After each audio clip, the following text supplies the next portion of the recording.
Get a move on, Linda. OK, that'll do.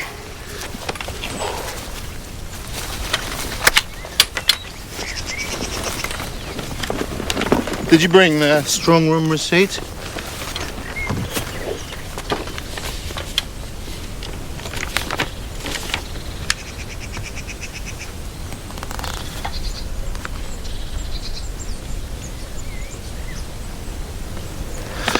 Okay.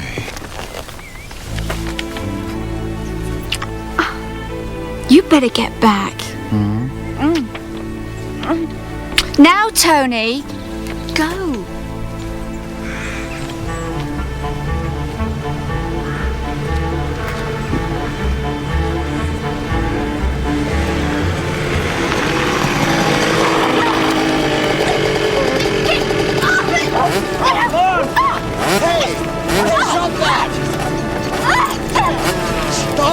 Come on! Let go! Stop that, I say! Now be careful, my dear. Now, come and sit down while I ring for the ambulance. I'll look after you. You've got nothing... Get off me, you old fool! God.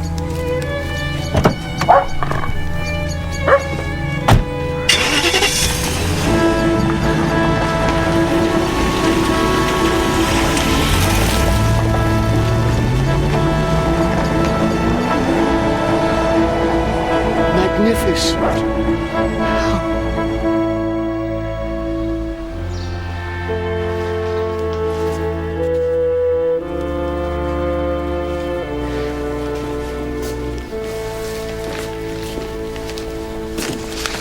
What are you looking for, Joyce? My brushes. Well, isn't that them? What? Where? Behind you. Where? In your bag. Oh! Oh, yes. You all right? Well, it's my first day. I'm a bit nervous. Joyce is only the Causton Watercolour Society. What are you going to be nervous about? Thanks. Well, you know what I mean. Anyway, you're going to spend a lovely day in picturesque Midsomer Flory. I suppose you're going to tell me there's been some grisly murder there. No, I'm not. As far as I know, Midsomer Flory is a haven of tranquility.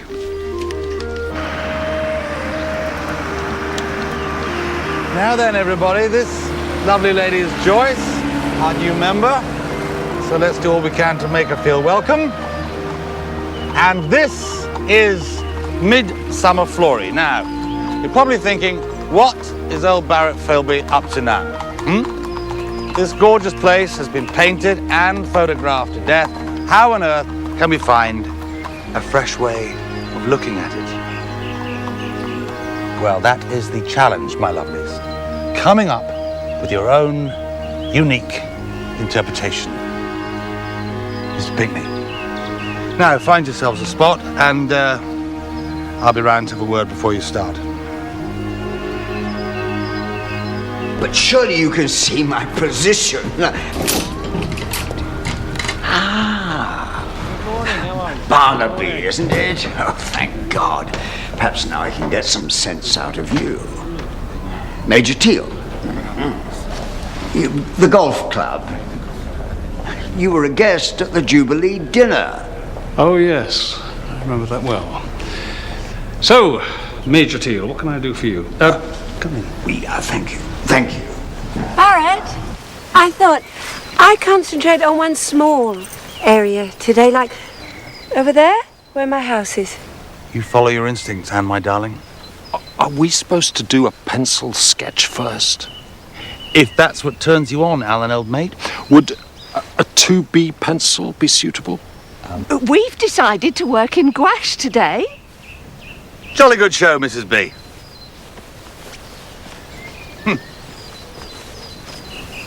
Hello, I'm Tessa Hawksley. Oh, Joyce Barnaby. Coming here was all Anne Carter's idea, I bet, so she could show off her house. And it's not going to be in my painting, I can tell you that. Do you live here? God, no. We couldn't afford it. So naturally, I went to the woman's aid. What did she do? Hurled me to the ground, called me all the names under the sun, and ran me over. She ran you over? Well, she came very close. It was a damn near thing. Poor woman, she was probably in shock.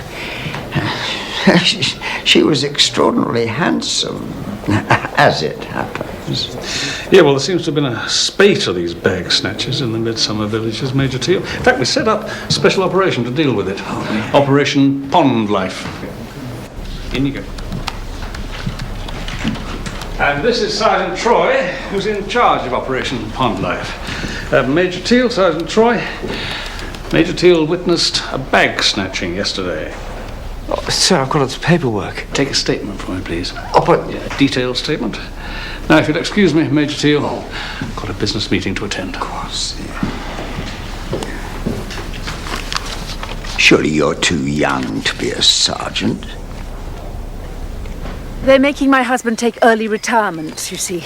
Well, what does he do? Colin's the manager of the local bank. Oh, they're closing it down, of course. It's going to be a wine bar. Quite appropriate, really, seeing as Colin's taken to drink. Oh dear. Does yours? Does my what? Does your husband drink? Well, no, he... Most of them do, you know. It's the only pleasure left to men of a certain age. Well, I'm going to park myself here. Nice talking to you, Joyce.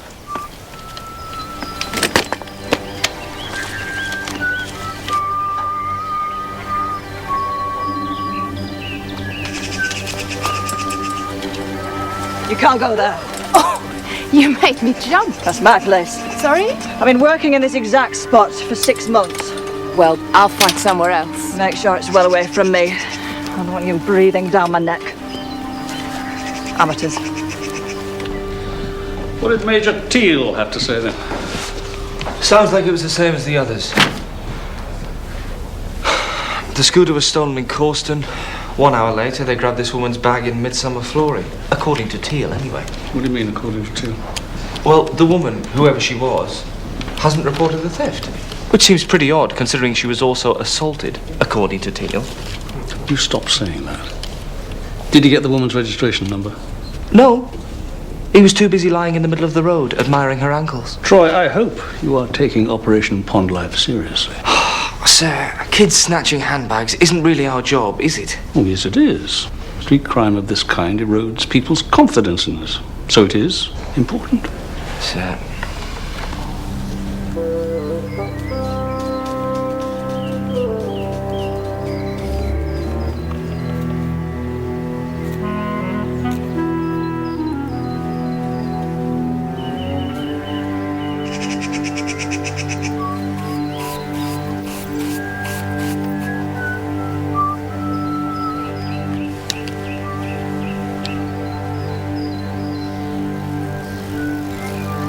Now then, Joyce, let's see what you've been up to.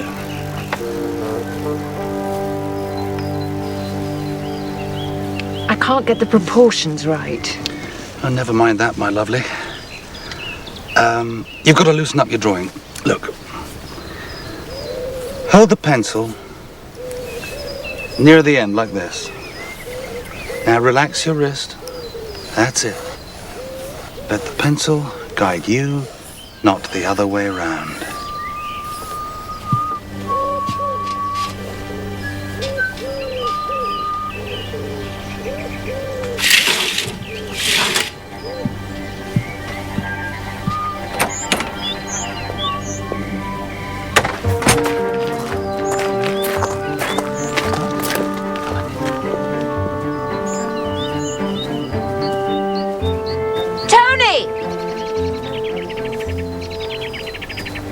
Where are you going, darling?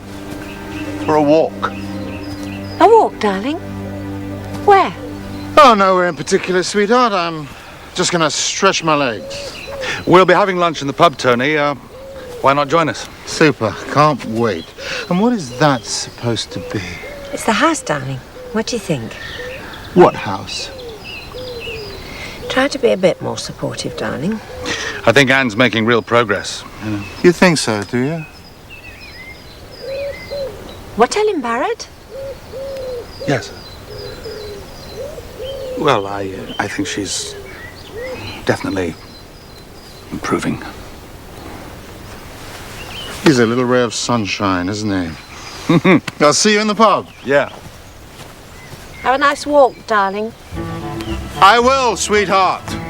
Don't you worry.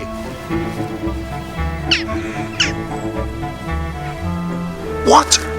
Your passport photos were in that bag. So? Look, the local police are thick as two short planks. They're not going to worry about the photos. What else was in that bag?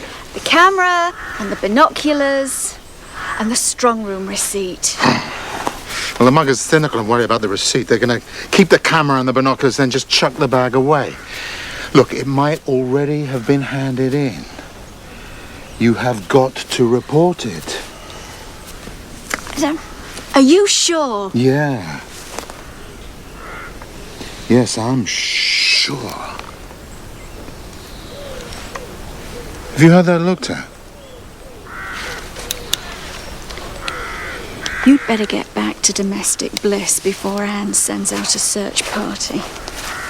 Just get the bloody receipt back, Linda. I'm doing this for us, Tony. I hope that hasn't slipped your mind. Yeah, everything's going to be fine. Trust me. I love you, don't I?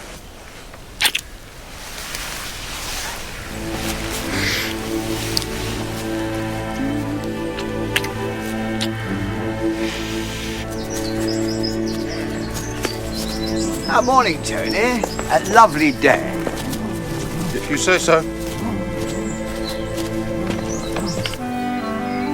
We're breaking for lunch now, Joyce. Perhaps you'll join us in the Cock and Rabbit. I'll be along in a minute. They do a very fair ploughman's lunch.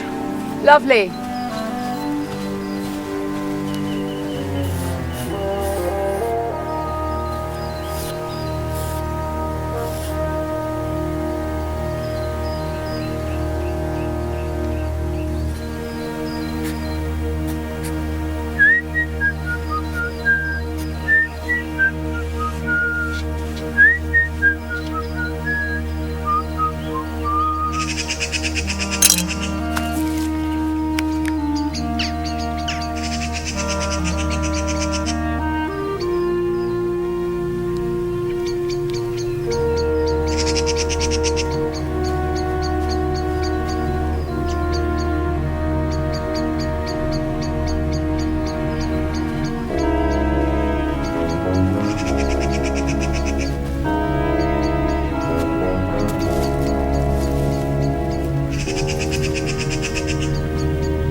Yes, of course I will. Sir, can I have a word?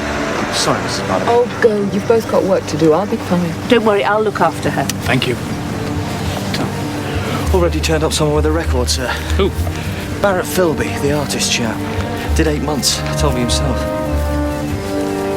He's terrified it'll get out and ruin his reputation. What offence? Knocking out constables. Sorry, Troy. John Constable, the painter. Philby was turning out 10 a day in his garden shed. Here, sir.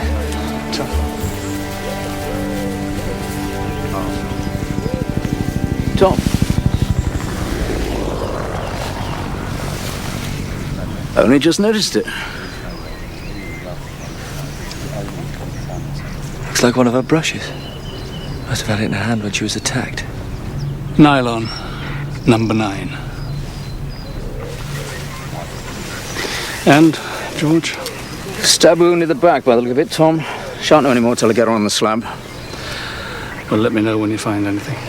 Will do. You got anything on her? Her name's Ruth Fairfax, sir. Bit of a mystery woman. She moved into the village about 6 months ago, rented a flat. Kept herself to herself. No family or friends that anyone knows about. She came down here every day to paint, rain or shine. Well, let's go look at the flat. See if we can discover something more about Miss Fairfax.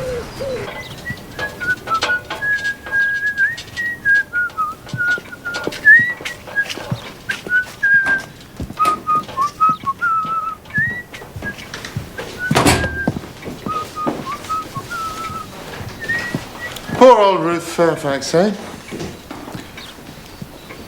Who'd want to harm a nice old lady like that? What's going on, Tony? Well, some nutter on the loose, I suppose. I mean with you. You're up to something, Tony, and I want to know...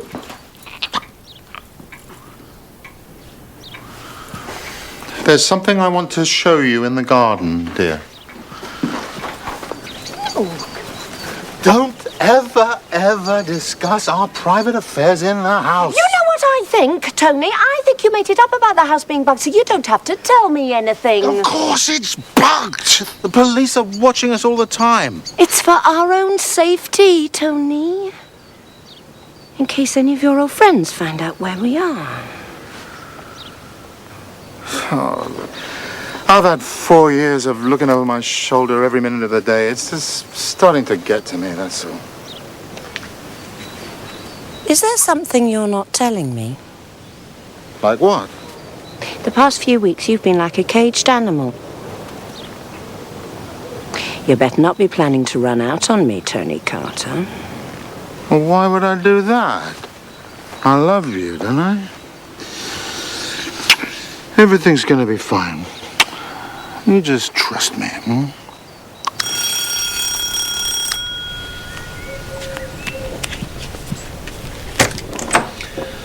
Mrs. Metcalf. Yes? Afternoon to you. I'm Detective Chief Inspector Barnaby. This is Detective Sergeant Troy. I suppose this is about poor Ruth Fairfax. Did she talk about her family? No, she never wanted to chat. Thank God. I've got enough to do without standing around gossiping all day. Did she have any friends in the village? Not that I know of. Kept herself to herself. Very polite, mind you. Most of the time. Most of the time? Well, there was a bit of a to-do last week. What kind of a to-do? A pipe under her bedroom basin was leaking, so I had Mike Weatherby in to sort it out. Mike Weatherby? He's the local handyman. Anyway, Miss Fairfax came back early from her painting, found Mike in her bedroom, and fairly let fly at him. Why? She accused him of going through her things or something. Well, thank you, Mrs. Metcalf. You can leave us to it now, if you'd be so kind.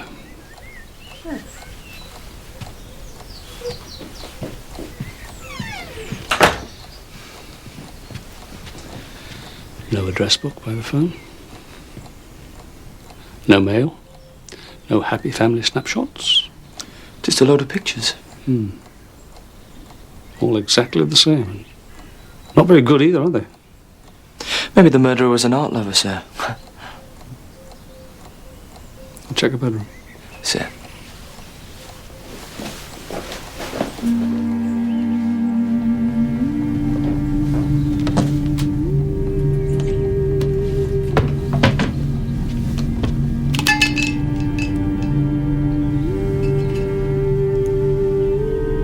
Sir? Yep. Funny looking makeup. That's theatrical makeup, that, Troy. Stuff actors use. Hello? Yeah, he's here. George Bullard, sir. George, what can I do for you? Get over here right away, Tom. There's something I want to show you.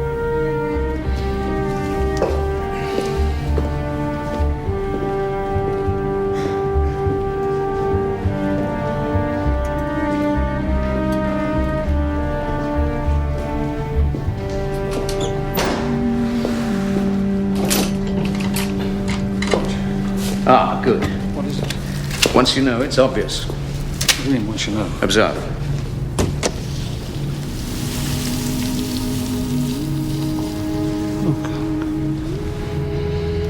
And observe this. I believe that's what's known as a fat suit in theatrical circles. And that's theatrical makeup, isn't it? Yes. Damn good, isn't it? And plain glass in the specs, I think.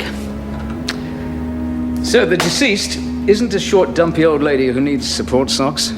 She's a fit, attractive 30-something with a flair for disguise. What about cause of death? As I said, there appears to be a stab wound in the back. I haven't had a proper look at it. I wanted you to see her with a disguise first. Come back tomorrow and I'll have a better idea.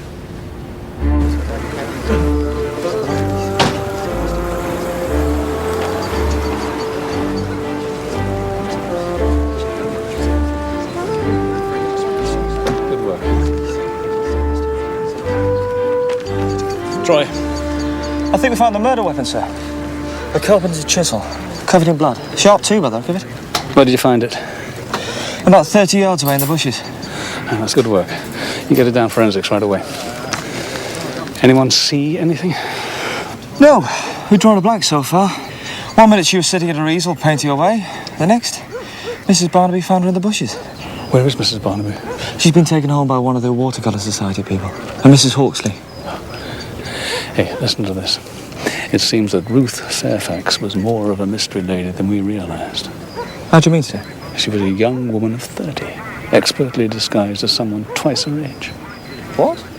I'll get back to the mortuary first thing tomorrow morning, see what George Bullard can tell us about that chisel. And you go back to Ruth Fairfax's flat. Take another look around. See if you can find something, anything that might tell us what she was up to. Sir. What about the handyman, Mike Weatherby? Oh, I'm going to talk to him now. He's in the pub. Apparently it's his second home. Now, tomorrow, I want all the witnesses back here on the green.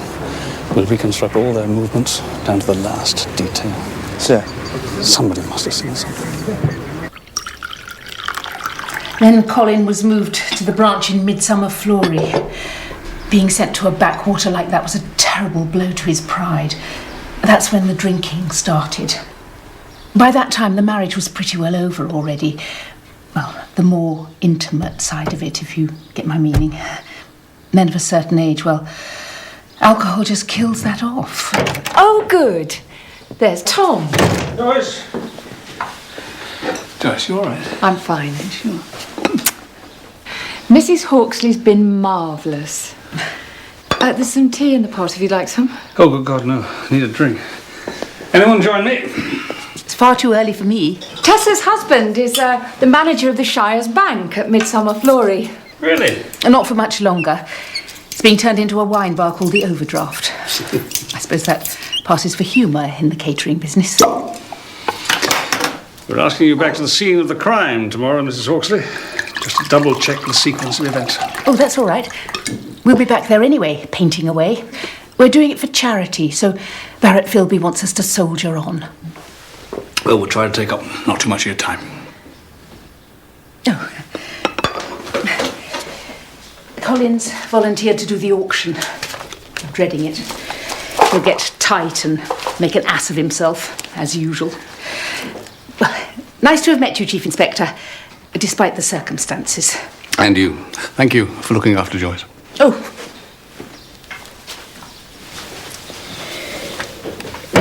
I'll see you tomorrow. Bye-bye, Tessa. Thanks again. I thought she'd never go. Are you sure you want another drink? Yes. Why?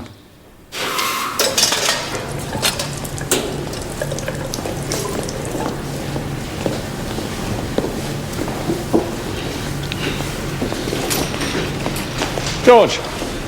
Good morning, Tom. What can I do for you? Morning to you. You're going to give me some more on Ruth Fairfax? She's gone. What do you mean she's gone? She was moved first thing, didn't you know? No, I did not know. Who moved her? The investigating officer is, let me see, Detective Inspector Mark Gudgeon. I'm the investigating officer. Not according to this. The paperwork was all in order, and I had a call from on high. Very on high, Tom. But who is Mark Gudgeon? I've never heard of the fella. Where have they taken her? I've no idea. It was all very hush-hush. Bullard. Yes, I'll tell him. That was Sergeant Troy. Wants you to go round to Ruth Fairfax's flat. Says it's urgent.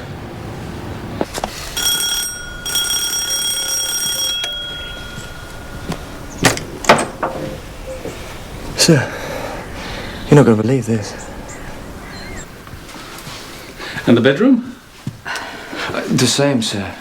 Not a trace of Ruth Fairfax left. I didn't know what to do. Oh, it's okay, Mrs. Metcalfe. It's not your fault. Who was it? D.S. Noland and a D.C. Backley, acting on the orders of Detective Inspector Mark. Gudgeon? Yes, sir. Gudgeon. I think we'd better go back to the station, Troy. Find out exactly what is going on here.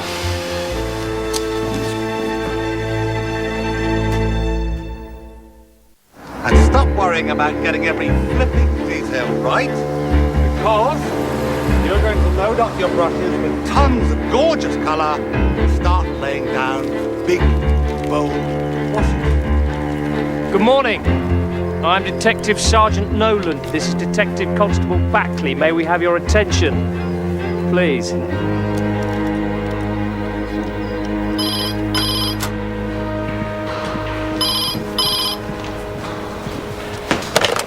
Troy! Yes, sir. He's here, sir. Thank you, sir.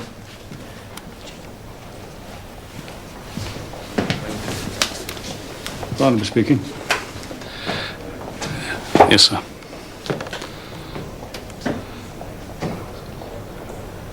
But... Very well, sir.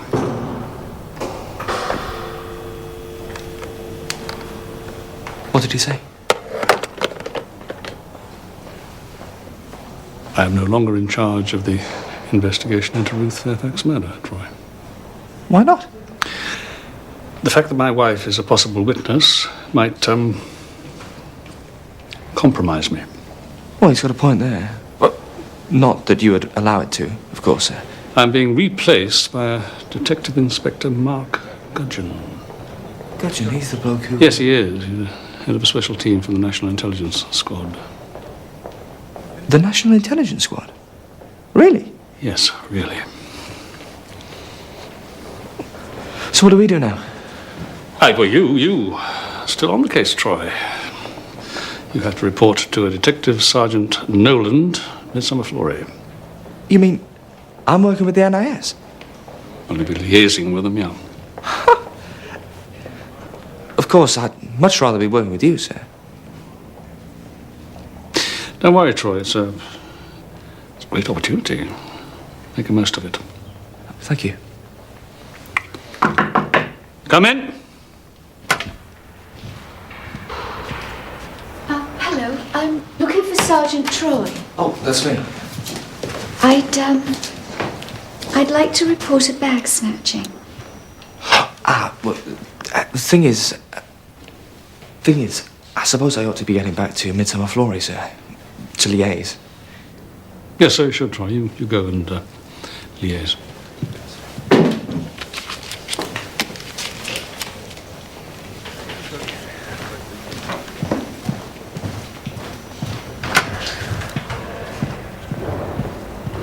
Oh, I'm sorry. Please. Sit down. Yes! And then one of them hit me in the face, so I let go of the bag. There was a witness to that, wasn't there? Was there? Yes, an elderly gentleman. He says he tried to help you. But you just pushed him out of the way and drove off. I don't remember. I was frightened and dizzy from the attack. That probably explains why you didn't report the robbery sooner, yeah? Yes. I was in a terrible state. I thought I might be concussed. See the doctor? No, not straight away. I went home. I was in shock. I just wanted to lie down. Then did you see the doctor? No, I felt a bit better after arrest, so in the end I didn't bother. Of course, I understand. What was in the bag, Mrs. Tyrrell? There were some papers from my bank which are important. Paperwork from bank. What sort of paperwork was there? Oh, the usual, some statements and letters and a strong room receipt. Strong room receipt. Anything else? No, not really. Oh, a camera. What sort of camera? A Polaroid. And some binoculars. Polaroid camera and binoculars. I'm house hunting. They come in very useful. Oh, I see. That's what you were doing up by the wood, was it? Hunting for houses. Yes, well... well, not exactly, no. I stopped to get a map out of the boot and... Look. I don't care about the camera and the binoculars, but the papers are important. Maybe someone's found the bag and handed it in. Oh, won't take long to find out, will it, Mr. Tyrrell? It's a lovely part of the world. Where? Around Midsomer, Florida. I wouldn't know. Stolen property, please. I assume that's why you were house hunting in the area.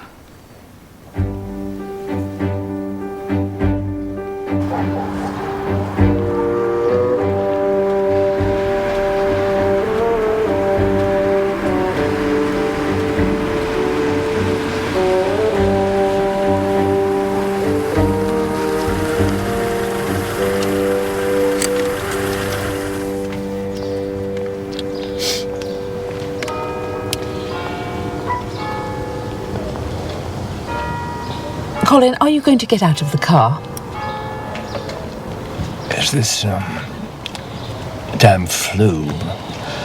I can't seem to shake it off. I'm sure you've got some nice medicine hidden away in the bank.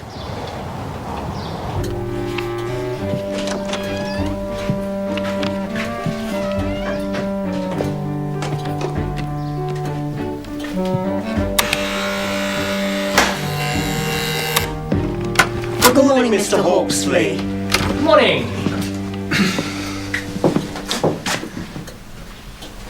Mrs. Partridge, I shall be working downstairs in the strong room this morning. Do not disturb me unless absolutely necessary. Yes, Mr. Hawksley. Thank you.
Now then, how's my favourite student getting on? Well, I'm quite pleased with some of my washes, Barrett. I'm not surprised. Look at all this gorgeous, gorgeous brushwork. I could eat it up. Oh, could you, Barrett?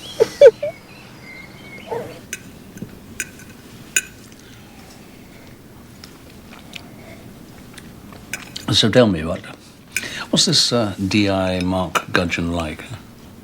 He didn't show up. We were interviewed by a DS and a DC. Did they stage a reconstruction? No. He just asked a lot of questions. The person they were most interested in was this handyman chap. Mike Weatherby. Yes, he's a bit of a boozer, according to the locals. That's what Troy said, yeah. The irony is, he's the one person whose movements I can be pretty sure of. What's that? Because of my drawing.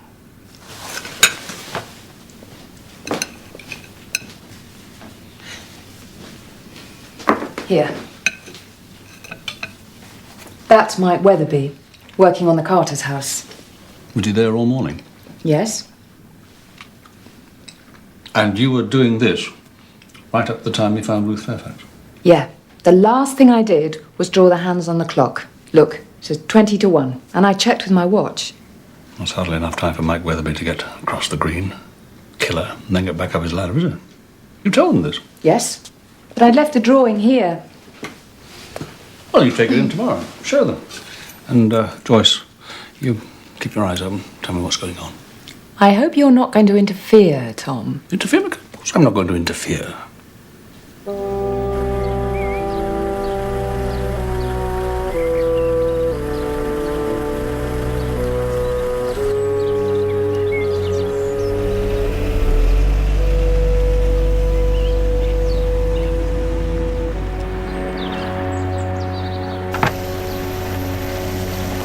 Morning, Troy. How's it going? Great, sir. You're in a house to house? Deep background, actually. Deep background? And what might that be? Sorry, sir, I'm not supposed to discuss the investigation with anyone outside the team. Oh, I see. What's this D.I. Mark Gudgeon like, then? I haven't met him yet. The boss has got a lot on his plate at the moment. The boss, Troy? So, what are you doing in Midsomer Flory, sir? Operation Pond Life, Troy. Got to do something about these bag snatchings, haven't we?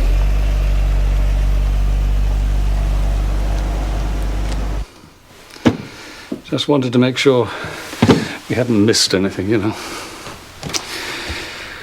What was Mike Weatherby working on in here, then? A leaking pipe. There, under the basin. He had to take out one of the panels at the back.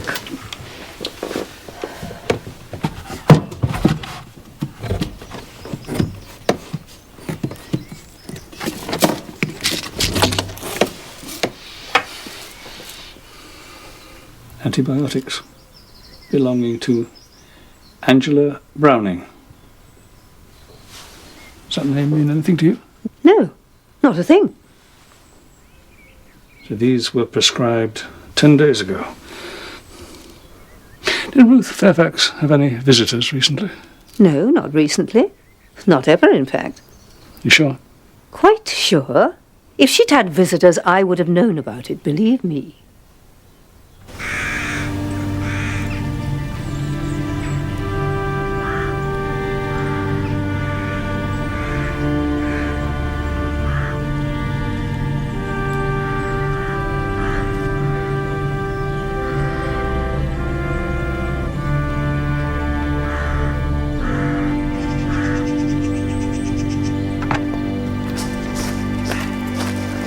Now, Barnaby.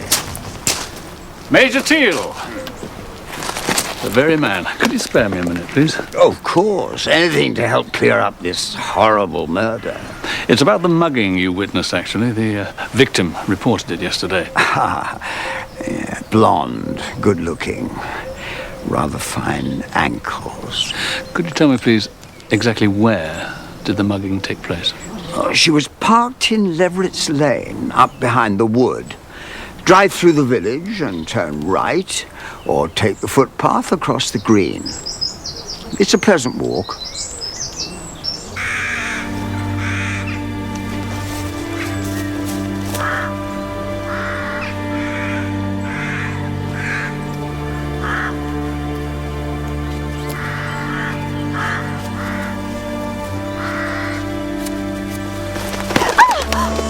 You made me jump. So what happened? The bag hasn't been handed in. Are you sure, Linda? Yes. Now let go. You're hurting me. What is the matter with you? Nothing. It's just this Police crawling all over the village. Yes, well, that's nothing to do with us. How do you know? That old girl that was knocked off, there was something funny about her. What do you mean, funny? She has been sitting down there on the village green for 6 months staring at my house. Tony, stop it. I hate it when you're like this. Somebody is after me, Linda. Could be one of our lot, could be the police. I don't know which shoulder to look over anymore. Yes, well, our lot are all safely tucked up in prison, okay?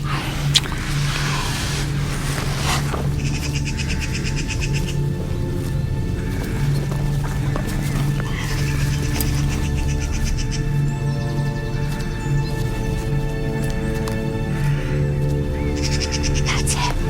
That's the copper I reported the mugging to. That's Barnaby. You told him about the bag. So what if I did?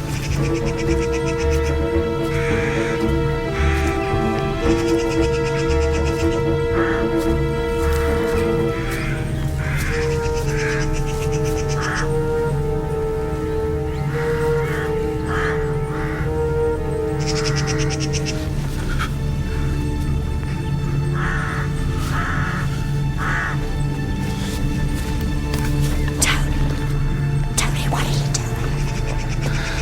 I'm gonna sort him out.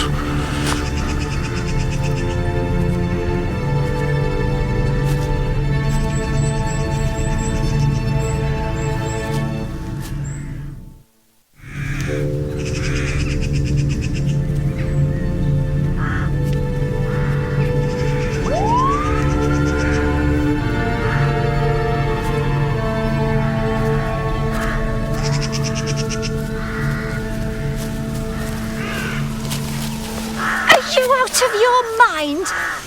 This is no time to go bashing policemen on the head. Did you tell him about the strong room receipt? Of course I did. You told me to report it.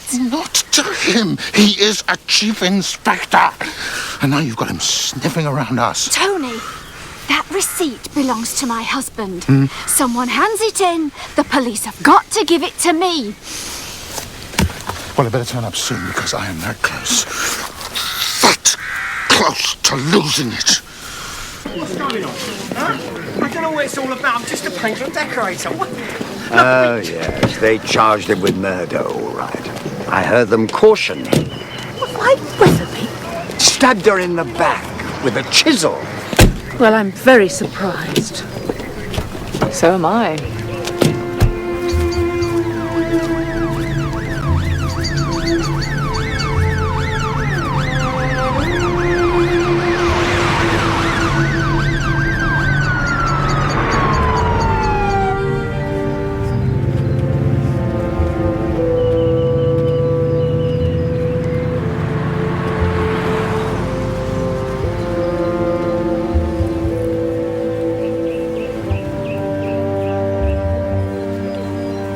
Hello.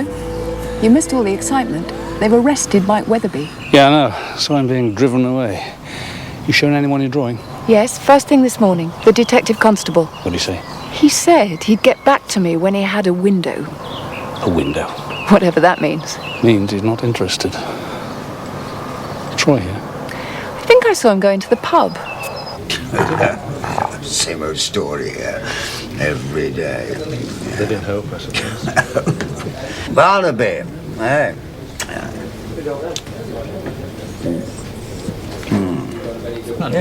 A bit bit. 17 days it was. Sit down. 17. Was it No, it was 17 days. It was. Listen, No, you don't get that you round come here, I down. tell you. You come down. You should yeah, come that would round. be great. Come Yeah, round, brilliant. come round. Yeah, Afternoon, gentlemen. Hello, sir. This is James Nolan, Simon Backley, Detective Chief Inspector Barnaby. Heard a lot about you, sir. Perhaps I could buy you a drink, sir. No, thanks, not at the minute. Could I have a word, please, Troy? Oh, sir, how's it going on Operation, what's it called? Pond Life. Yeah, that's it. Fine, thank you. Good show, sir. It's very important for the community, that sort of policing. Yes. Yes, it is.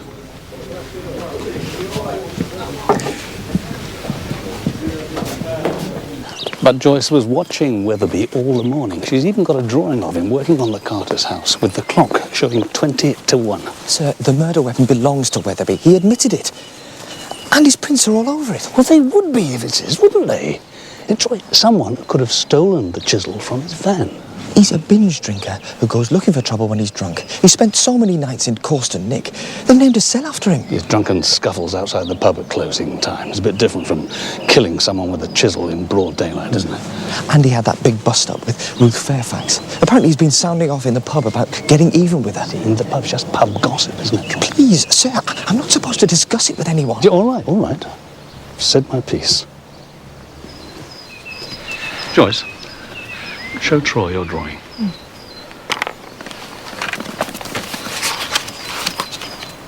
Oh, that's funny. What's wrong? It's gone. Look. Are you sure the drawing was in this sketch? Yes, of course.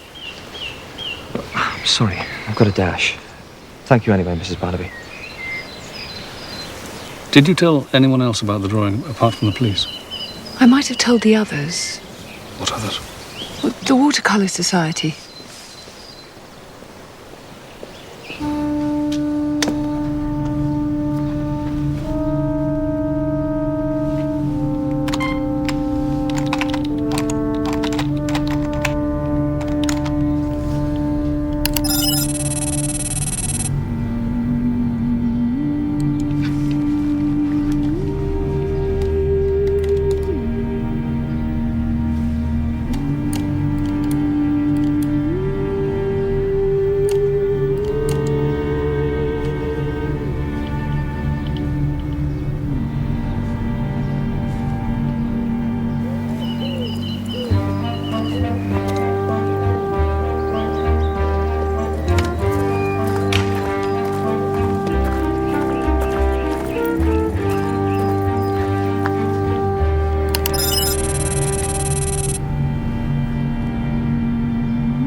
Troy, how's it going?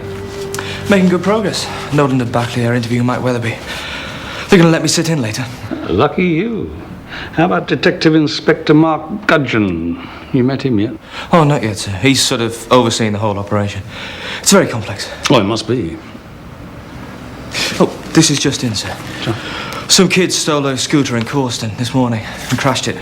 One of them got away, but the other one's in hospital with a broken leg. Could be your bag snatchers. Yes, it could, Troy. Thank you. Thank you very much. This could be the breakthrough I've been looking for. Oh, almost forgot. You better take these. What are they, sir? Those are Angela Browning's antibiotics. Found them in a flat. Sorry? Angela Browning. That's Ruth Fairfax's real name. Detective Constable Angela Browning, to be exact. 30 years old, and at the time of her death, attached to the National Intelligence Squad. Didn't your new colleagues tell you that? That's odd, isn't it? Oh, I'm off to the hospital. Thank you for this. Where were you off to this morning? Another of your mysterious walks? I had to get out. The police were all over the shop. That's nothing to do with us. They were after Mike Weatherby. Good job, too. Had enough of him hanging about the house every day. Don't start that nonsense again. It's this bloody village. It's not the village, it's you, Tony. You're paranoid. What if we could get out of here, Anne? Find somewhere in the sun, nobody watching us, and live even better? And how are we going to do that? Just answer the question. Oh, Tony. You haven't found it. You haven't found the money. Keep it down, for crying out loud. I knew you were up to something. Well, it's not done and dusted yet. We've got to keep our heads down. Be very, very careful. This is fantastic. Now, what did I tell you? Hold that thought.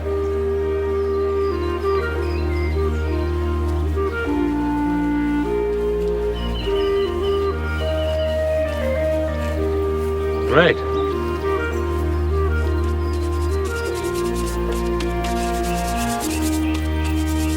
Now, I'm all for a bit of adventure. You know I am. But you're getting a teensy bit slapdash, my lovely. Oh, I'm sorry, Barrett. It's because I'm so excited. And what's got you so hot and bothered, I wonder? I think he's found it. What? You sure? No, he hasn't got it yet. But he knows where it is. What is it you're always saying to me, Barrett? Carpe diem, my lovely. Seize the day. Right. So, we'd better be ready. Yes. Might I suggest the south of France? We can follow in the footsteps of Matisse and Picasso. Oh, to hell with art, Barrett. I want you all for myself. And I don't just mean for painting lessons.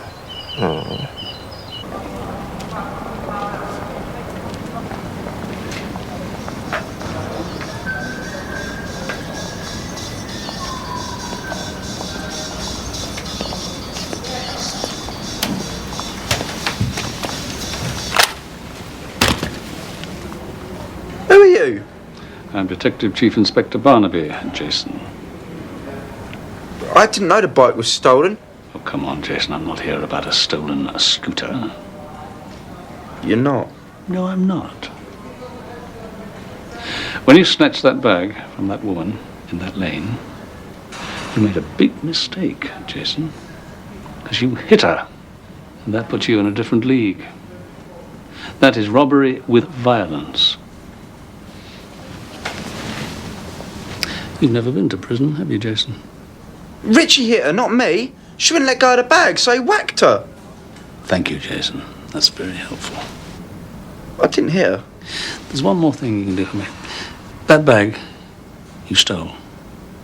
What do you do with it? WPC Smith leaves the room. Interview recommences 16:51. Mr. Weatherby, tell us about the argument you had with Ruth Fairfax. Shouldn't my solicitor be here? He's on his way. You don't have to answer any questions if you don't want to.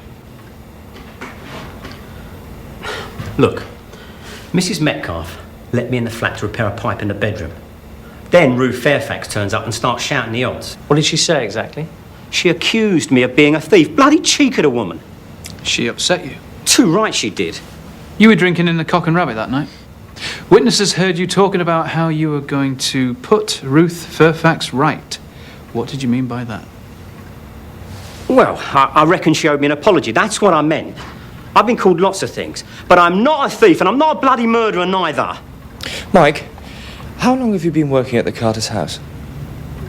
10 days or so. And you always parked your van outside the house? Yeah. Ever leave it unlocked, Mike? Probably, yeah. Interview terminated by DC Buckley at 16:53 hours.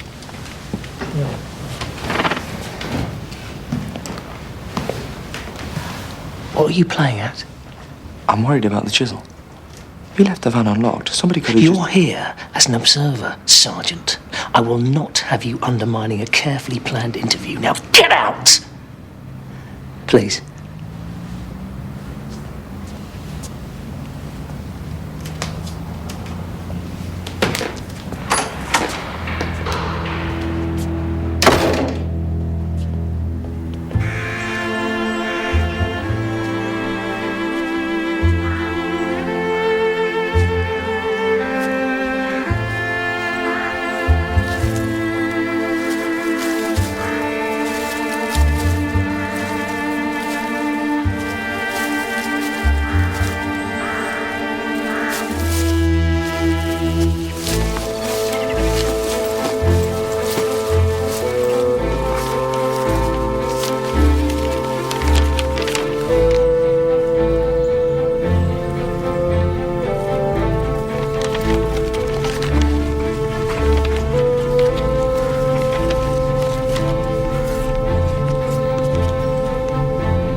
looking for clues, Barnaby?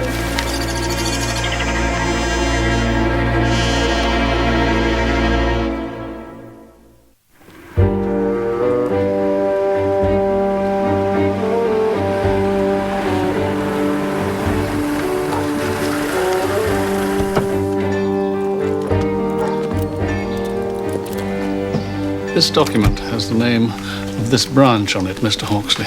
I was wondering if you're able to tell me what it is. Yes, it's a receipt for an item deposited in our strong room. Funnily enough, I've been trying to contact Mr. Tyrrell. Why's that? This branch is closing down, Inspector. Mrs. Partridge, Mr. Miller, and myself. We find ourselves surplus to requirements. Yes, Midsomer Fleury will no longer have its own bag. Instead, it will have a wine bar serving cocktails and an eclectic Pacific cuisine. Now then, Mr. Hawksley, deep breaths.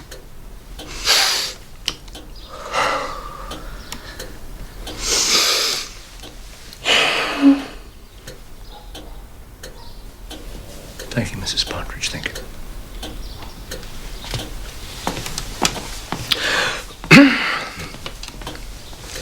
So, we've been notifying depositors that they must remove their possessions from our strong room by the end of the week.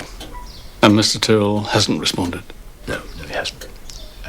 Well, perhaps he's moved or forgotten. You'd be surprised how many people do. Though I am rather baffled in this case. Why? Why's that? The item in question is rather large. There it is. Early Victorian. I'm not very good at furniture. It's locked, presumably. Oh, yes. You got a key? No, that would remain with the owner. Oh, Mr. Hawksley, thank you. Thank you very much for your time. Yes, would you mind letting yourself out? I've got some work to finish off down here. No, certainly. Thank you again. Pleasure.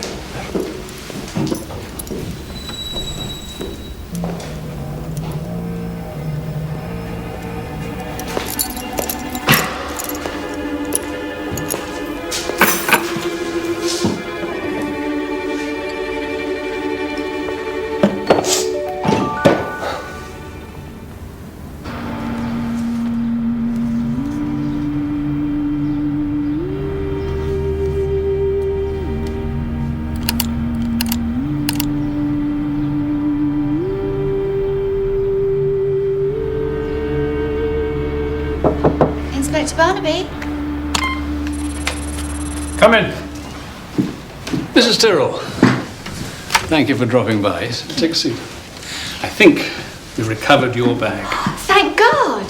The camera and the binoculars, I'm afraid, were gone. But this was in it. Yes, that's the paperwork I was worried about. What a relief. And there were these.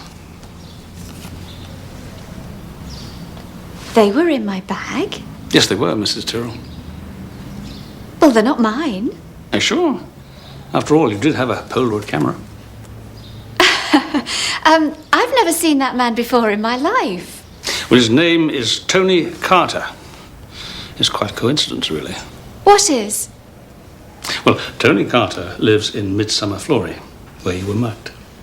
And where your husband keeps property stored in the strong room of the local bank. Are you making some sort of insinuation? No. I'm merely pointing out an unexpected connection. Well, there is no connection. So forget it. Can I have my things back now, please? Not quite yet, Mrs. Tyrrell. You see, this is evidence. Strictly speaking, this document belongs to your husband. Would he be able, do you think, to come in and identify it? No. He's out of the country. He's out of the country, oh, damn. Still, there's no need to worry. I've contacted the bank manager. Why did you do that? Well, to make sure that your husband's property is safe. The thieves might have tried to claim it with this. And we wouldn't want that to happen, would we, Mrs. Tyrrell? No, we wouldn't. So I said to Barnaby, Barnaby, I said, if I was you, I'd have a look in the wood near the lay-by. Sure enough, that's where he found the bag. You should have been a detective, Godfrey, old pal. Exactly what Barnaby says. I just overheard Barnaby's found the bag. Two guys at the bar, so... Not now, Troy. This won't take a minute. Look, if this is about Mike Weatherby's chisel... No, it's about Angela Browning. What did you say? That was Ruth Fairfax's real name, wasn't it? She was a DC in the National Intelligence Squad. How the hell did you find that out? All right, Simon. Listen to me, Troy. If you repeat that to anyone, you're out of a job. As far as you're concerned, the victim was a 60-year-old woman called Ruth Fairfax. We deal with these things in our own way. No outsiders. That's the way D.I. Gudgeon likes it. In other words, you don't trust me? Is there any way I can put this kindly, Simon? No, James, there isn't. Mr. Gudgeon would not jeopardise a long and complex operation by spilling the beans to a flat-footed country copper. Harsh, but true. So here's what I want you to do, Gavin. Keep your mouth shut and go back to chasing purse snatchers. I don't think you're cut out for the NIS. You're right. I'm not.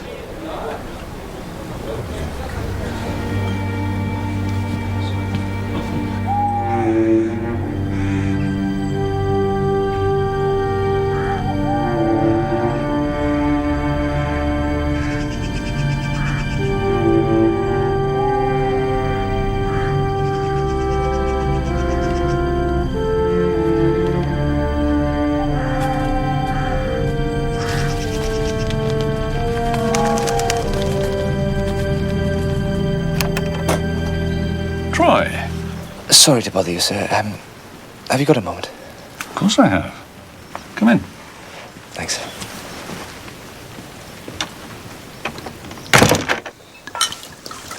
They didn't question Mike Weatherby about the chisel. And then I found out his solicitor had been there all the time. They sent him to the wrong interview room. I couldn't let it go. I had to say something. Good for you, Troy. Good for you.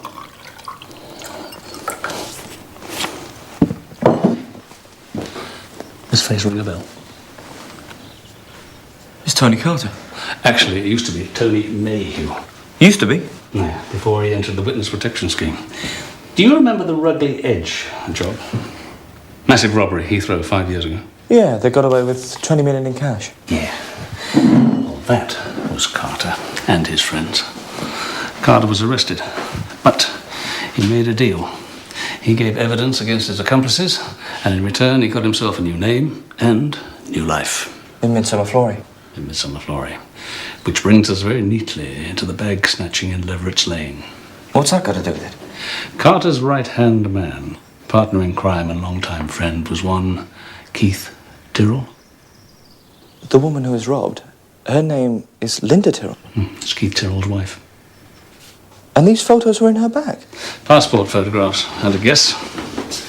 So while her husband serves 15 years for armed robbery, Linda's helping the man who put him away to get a new passport. Now, why? Why is that, I wonder? Wait a minute. Not all the money was recovered, was it? £5 million unaccounted for, Troy. Keith Tyrrell's share, as rumour has it. And Keith Tyrrell stored a rather large piece of furniture in the strong room of the local bank. And the receipt for that was in Linda Tyrrell's holdall when it was snatched. Angela Browning must have found out about the money. So Tony Carter killed her. Well, that would be very convenient, wouldn't it? Unfortunately, Godfrey Teal saw Tony Carter in the woods half a mile away at the time Ruth Fairfax was being murdered. Tom! I'm home. How did it go? Marvellous, actually. Everything just sort of clicked. Look.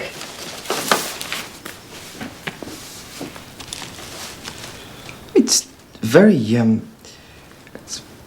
atmospheric. Who's this? Oh, Alan Pinkney.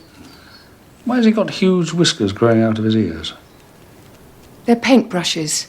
He's always got brushes behind his ears. These trees are very good, Mrs. Barnaby. They're clouds, Gavin. Can I see your brushes, please, Joyce? Thank you. Artist brush, number 8, pure sable. The brush found under the body, that had a brown shaft, didn't it? Yeah, and the brush bit was made of nylon. Well, most people use sable. You see, we'd assumed the brush was Ruth Fairfax's, but maybe it wasn't. Maybe it was the murderer's. If you were creeping up on someone with the intention of stabbing them with a chisel, you wouldn't take a paintbrush with you. Well, you got it stuck behind your ear, you've forgotten it was there. Joyce, was Alan Pinckney, was he sitting in front of you all the week? No, only today. Before that, he was... Where was he? Oh, I'm trying to remember. You had to move from the first spot you chose because Ruth Fairfax appeared from nowhere, yeah? You can't go there. Oh, you made me jump. That's my place. Sorry? So you moved a few yards away to the north end of the green. Yes. Yes, I had a good view. I could see the others. And I could see Ruth Fairfax in the other direction. Alan Pinckney was near her. But I couldn't really see him because there was a tree in the way. You couldn't see him at all? Only if I leant back in my chair. Oh, I'd forgotten that. I'm sorry, Tom. There's no need to be, Joyce. You've been a great help. What do we know about Alan Pinckney? Not much. Unemployed. No criminal record. Lives in Corson. See, the brush found under the body. I want to be absolutely sure it isn't Ruth Fairfax's. Gudgeon won't like us poking around his evidence, sir. We can make an early start. You'd never know.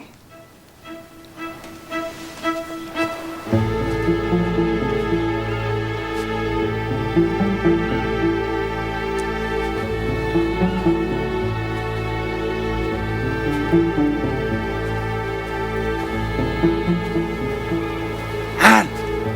Over here!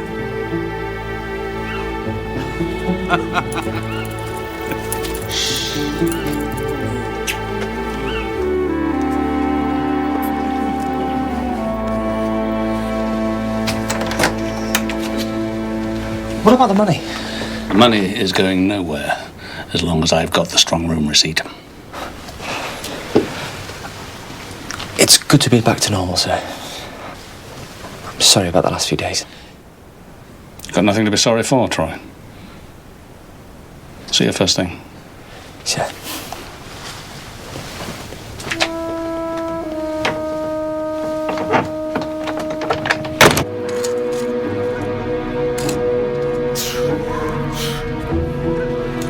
Barnaby knows who you are by now. And me, for that matter. Which means, yes, that he has guessed what's in the bank. Yeah, all right. I'm sorry, Tony. We're better off without the receipt. As long as Barnaby's got it, he'll think the money's safe. So how do we get it? We make a withdrawal. The old-fashioned way.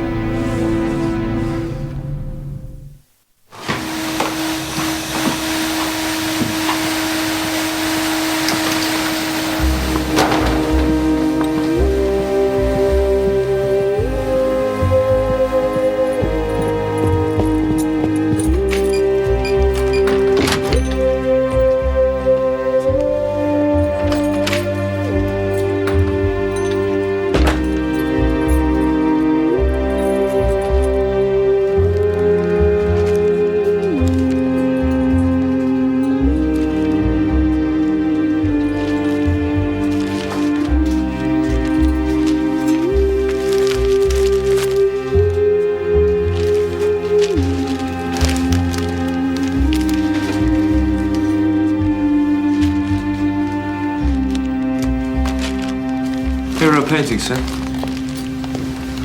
see. The paintbrushes must be around here somewhere.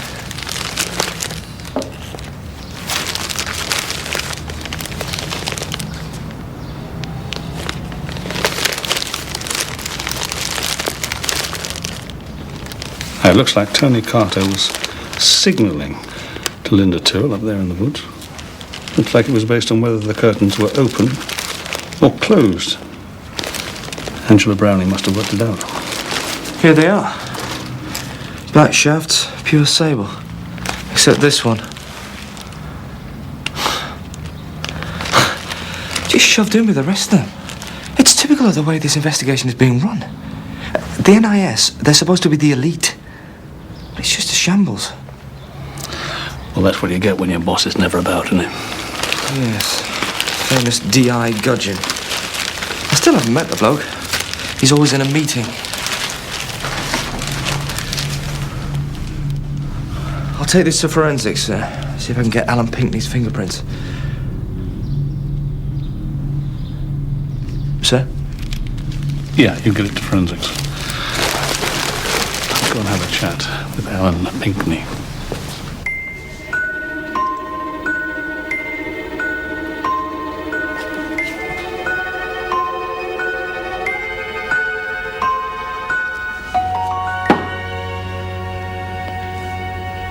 Now then, lovely people, this is our last day in gorgeous Midsomer Flory, so let's make the most of it. Don't forget the charity auction. We want people falling over themselves to buy your masterpieces. So let's see your very, very best work.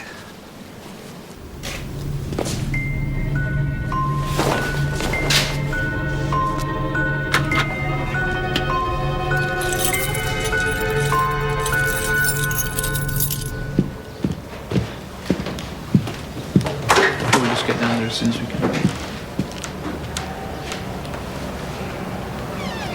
Linda Tyrrell, Troy. Name ring a bell?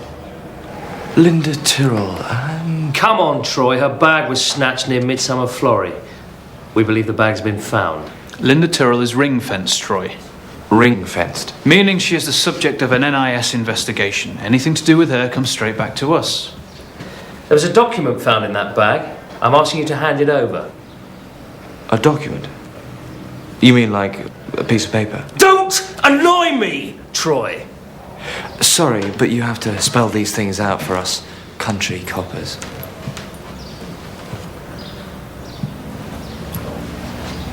Let him have it, Troy.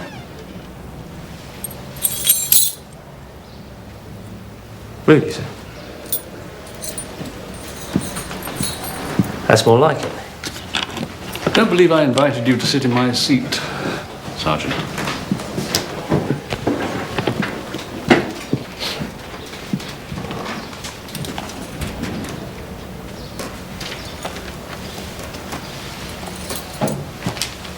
Thank you, sir.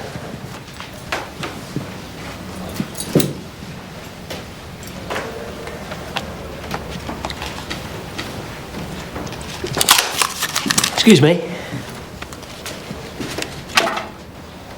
Thank you for your cooperation. Thank you, sir.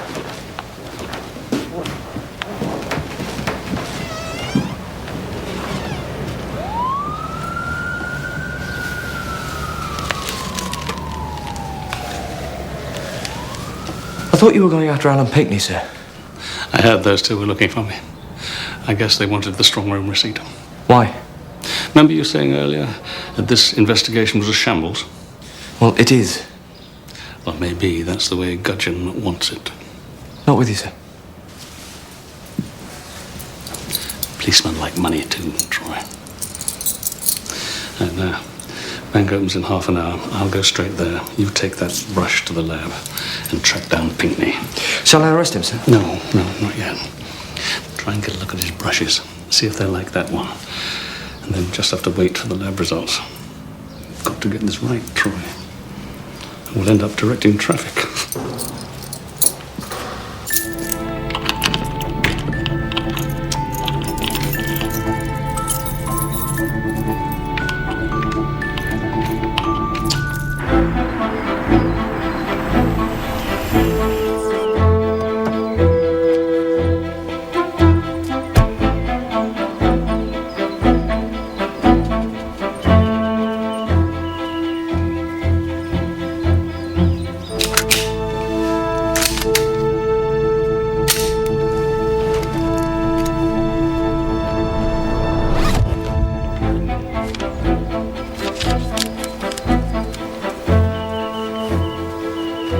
That's interesting.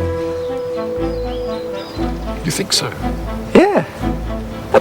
Good isn't the word. Very kind of you to say so.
He should have left ages ago.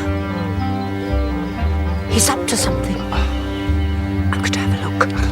Look, for heaven's sake, don't do anything to annoy him.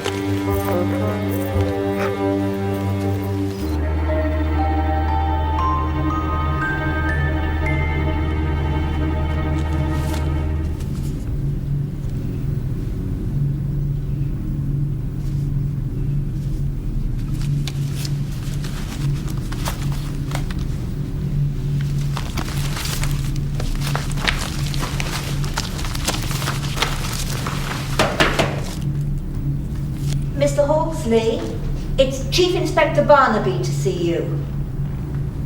1 minute.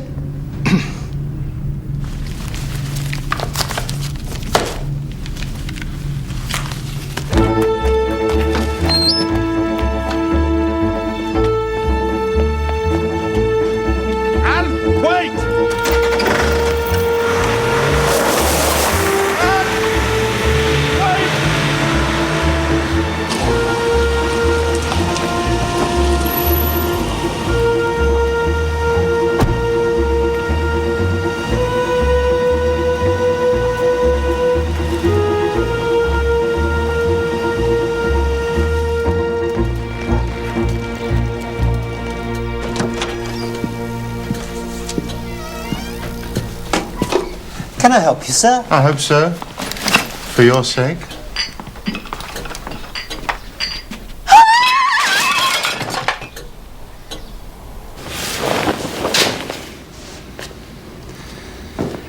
We have reason to believe it contains a large quantity of stolen money. No. Are you sure? Oh, yes. Mr. Hawksley, could you open the door? It's rather urgent. Excuse me.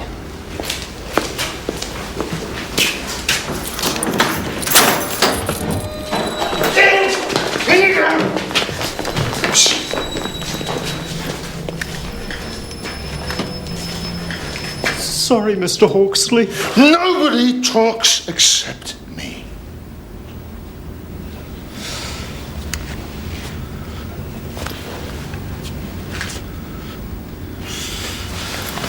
Now there is the key. Open it up.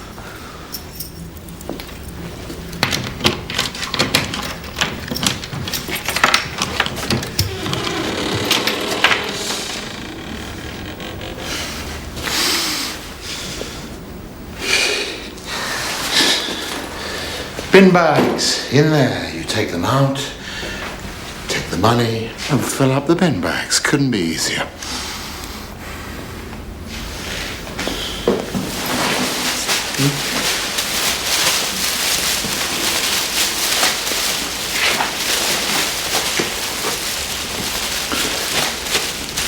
Well, you help them out, Barnaby, and I might decide not to kill you.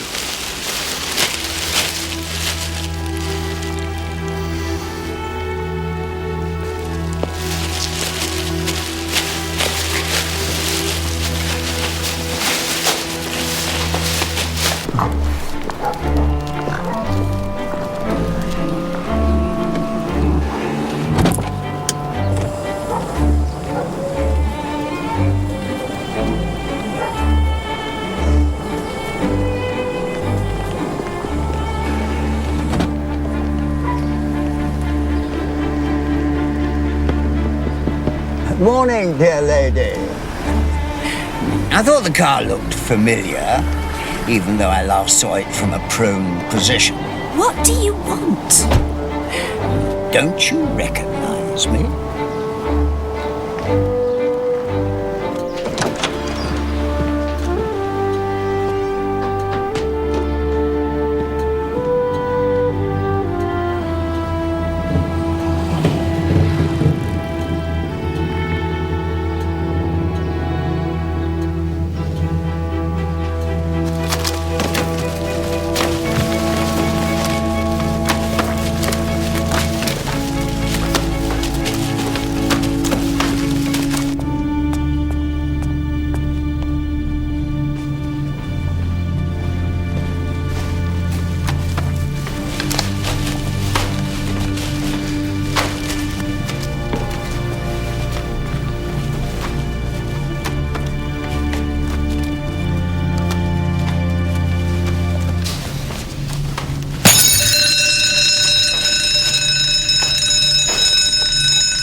What's that?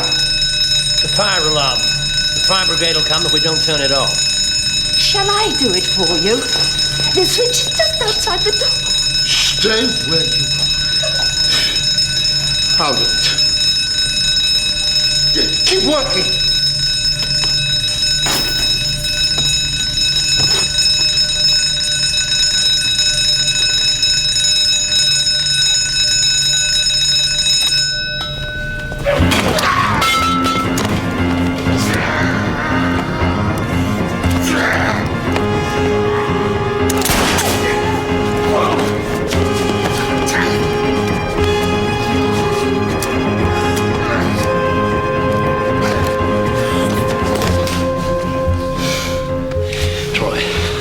Arrest and caution. Mr. Carter or Mr. Mayo or whatever his name is. Mr. Hawksley! I'd be grateful if you get the bank back to some semblance of normality as soon as possible, okay? Certainly. To tell you the truth, I'm fatally drawn to the dark side, where women are concerned. Perhaps you join me in a glass of sherry in the Cock and Rabbit. Will you please just go away? No, I know you don't really mean that.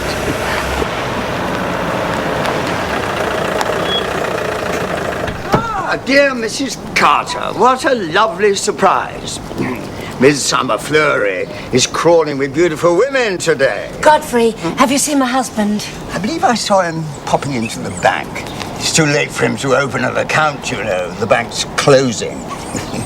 Linda Tyrrell. Now I understand. You couldn't leave him alone, could you? He was just using you, Linda, to get at the money. Just you wait and see. I am the one that's going to be spending it. Oh, so you two know each other. Oh, that's marvellous. Why don't we all go for a little tincture? Just for once, Godfrey, mind your own damn business.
Good morning.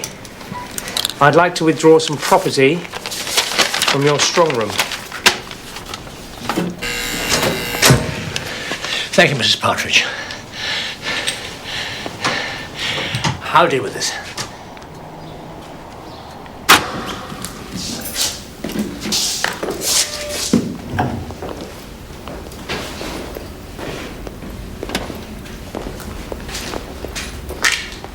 There it is. Thank you, Mr. Hawksley. We'll take it from here. Thank you, sir. Sorry. Thank you.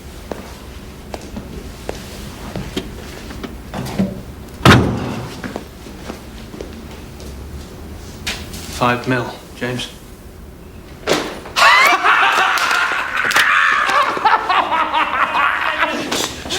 Key. Oh, sorry, Hawksley must have it. I'll go get it. Oh, thank God you're here. What the hell do you want? There's £5 million in that thing.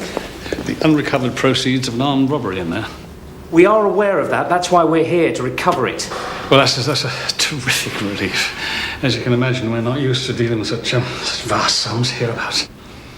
Yes, I can imagine. Well, there's no need to get stressed, sir. This is an NIS matter now. We'll take care of it.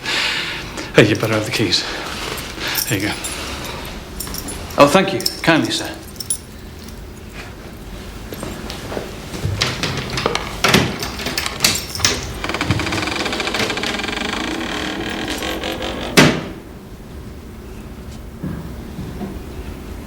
Well, let's get cracking.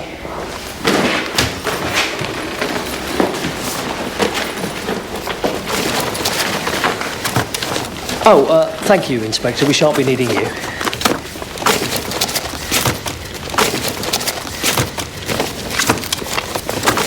There is one thing. What's that? Well, as I say, this is slightly out of our league, so if we could have some sort of authorization from D.I. Gudgeon before you remove all that money, just in case. He's very busy. In a meeting, is he?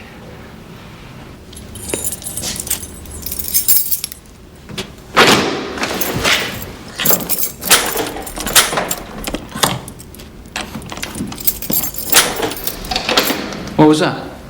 Oh, I asked Mr. Hawksley to secure the strong room. Just in case.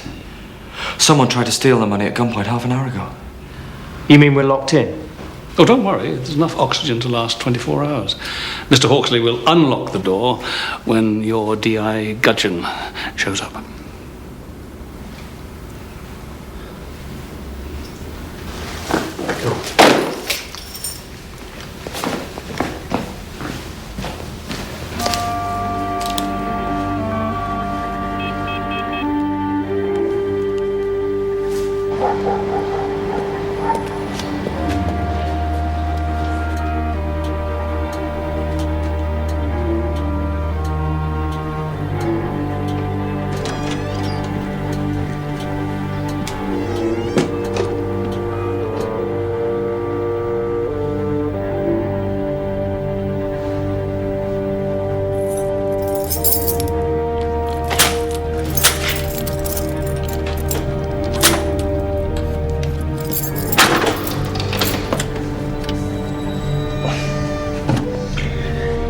Detective Inspector Gudgeon.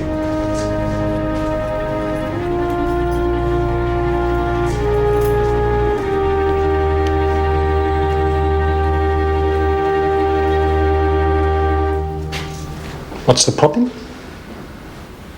He's not Gudgeon. Oh, yes, he is. Barnaby, how dare you obstruct NIS officers? Let's not talk about the NIS. Let's talk about paintbrushes. Forget it was there, did you? That's an easy mistake to make. I think you should know, Barnaby, that I have a very good working relationship with your chief constable. Not for much longer, sir. You see, this brush is identical to the one found under Angela Browning's body. Your brush, Gudgeon, which you dislodged from behind your ear when you stabbed her with Mike Weatherby's chisel. Simon, James, this is all nonsense. Get on with packing the money. We'll be getting the prints back from the lab in an hour. There was a brown brush in with the others. I thought it was Angela's. Detective Constable Angela Browning. Yes, she did a good job. She found out about Tony Carter and Linda Tyrrell. And the strong room receipt. The only problem was she was straight. Which meant she had to go. Didn't she, Gudgeon? No violence. You said no violence! Just wait a minute. Kill one of your own, you bastard! All right. Troy, get some backup and caution them. All right.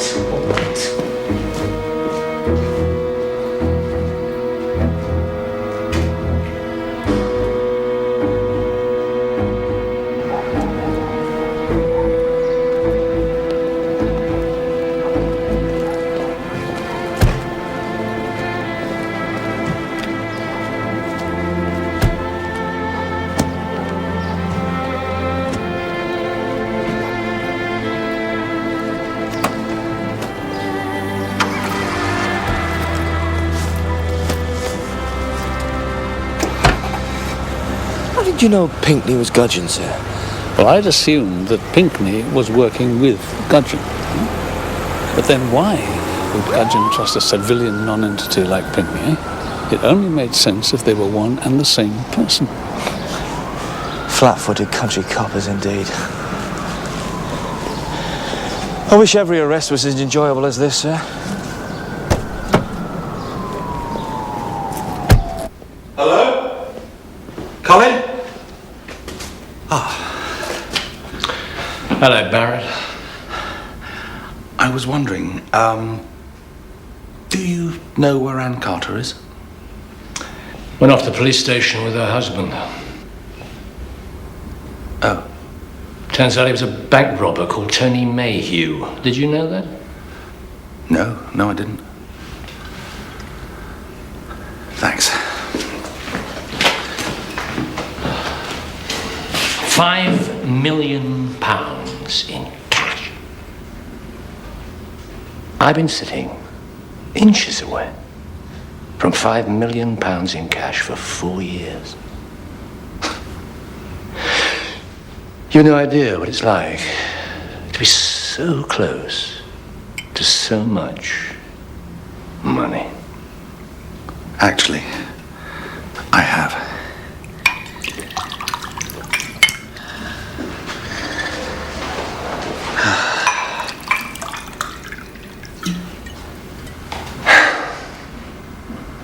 Whose is that? What? Good God! What? It's a linen press. 19th century. Made, if I'm not mistaken, by Joseph Wilkinson. I read up on furniture while I was inside. While I was at art school. Well, you think it's worth something? A small fortune, old chum. A small fortune.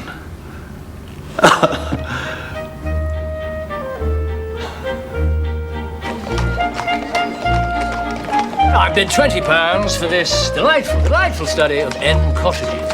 Come on, ladies and gentlemen, it's all a good cause. Who'll go to 25? £25. Let's hear for £25. Anybody for £25? So, Alan Pinkney, oh, sorry, Mark Gudgeon, was the murderer. Certainly was. His prints were on the brush. And you recovered all that money. I did. Well done, Tom. Barnaby. No news of Linda Tyrrell, I suppose. I'm afraid not, Major. She seems to have disappeared without trace. She's probably sunning her magnificent ankles in foreign climes. Charles Saatchi, such is life. Next year. It'll be a really good investment. On your wall, £40. Well, I'm £40. £40. Hello, Joyce. Who's the 45? Tessa, how lovely to see you. You look marvellous. Thanks. Things have turned out rather well, actually. Oh, I'm so glad. Colin inherited a family heirloom. Turned out to be surprisingly valuable. How marvellous. £50. Good. Yes, Barrett. My two favourite lovely ladies.